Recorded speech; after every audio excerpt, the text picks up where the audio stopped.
తప్పకుండా ప్రజల సమస్యల మీద వస్తుంది, ప్రజల మధ్య అడుగుతుంది, వాదన చెప్తుంది. నీ దమ్ముంటే మేము చేసిన దానికన్నా ఇంకా మంచిగా చేసి చూపి, కరెంటు మంచిగా చూపి. ఆగమాగం అడివడి ఇష్టం వచ్చినట్టు ఏం చేయాలి? అలా పాలమూరు ఎత్తిపోతల పూర్తి చేయాలి, దాని గురించి మాట లేదు.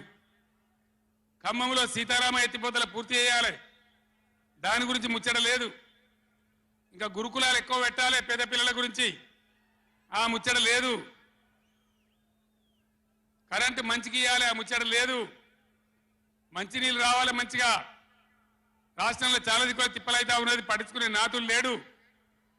ఇంత మాయలమే ఇవన్నీ మాయం చేసి బలాదురుగా తిరుగుతామనుకుంటున్నారా? తిరగని ఈఎం జాగ్రత్త అని చెప్తా ఉన్నా. తప్పక నిలదీస్తాం, ఎండగడతాం.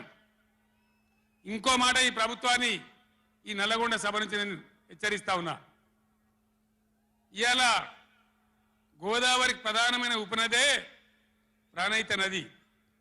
ఇవాళ కూడా 5,000 క్యూసెక్కులు నీళ్ళు వస్తూ ఉన్నాయి. అవి ఎత్తిపోయాలి, ఎల్ఎండి ఎంఎండి నింపాలి, రైతులకు నీళ్ళు ఇవ్వాలి. కానీ ఏం చేస్తాను? మేడిగడ్డ పోతాము, బూరుగడ్డకు పోతాం, బొందలగడ్డకు పోతాం. ఏ తోకమట్టున్నది మేడిగడ్డ అక్కడ. మీ బండారం బిడ్డ ఈ స్టేజ్ మీద కూర్చున్న నాయకుల మీద అవుతున్నాము. ఈ అసెంబ్లీ అయిపోయిన తర్వాత మేము కూడా అడిగి పోతాం, మీ చరిత్ర మొత్తం ఎండగడతాం.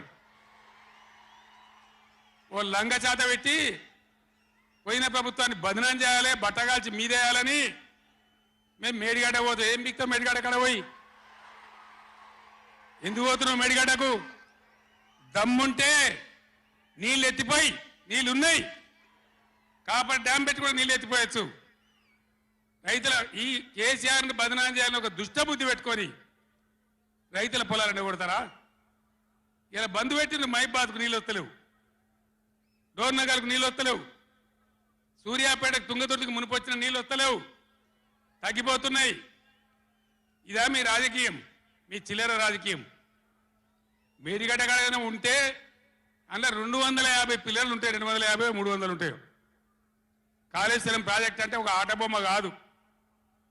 3 బ్యారేజీలు ఉంటాయి గోదావరి మీద, 200 కిలోమీటర్ల టన్నెల్స్ ఉంటాయి, 1500 కిలోమీటర్ల కాలువ ఉంటుంది, ఒక 19 సబ్ స్టేషన్లు ఉంటాయి, ఒక 20 రిజర్వాయర్లు ఉంటాయి. ఇదంతా కాళేశ్వరం ప్రాజెక్ట్ కాదట. ఒక 2-3 పిల్లర్లు కుంగిపోయినాయి. ఎన్నిసార్లు కుంగిపోలే?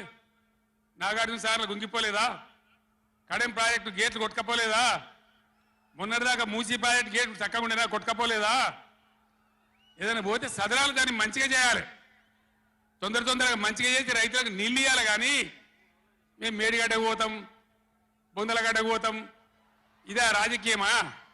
ఇది తెలివి అనిపించుకుంటుందా? ఇవి కాదు కావాల్సింది, రాష్ట్రానికి ప్రజలకు కావాల్సింది. ఓ లోడొచ్చు, వాళ్ళు గెలవచ్చు, ఎవరికి శాశ్వతం కాదు. మళ్ళా డబల్ స్పీడ్తో మేము అధికారంలోకి వస్తాం.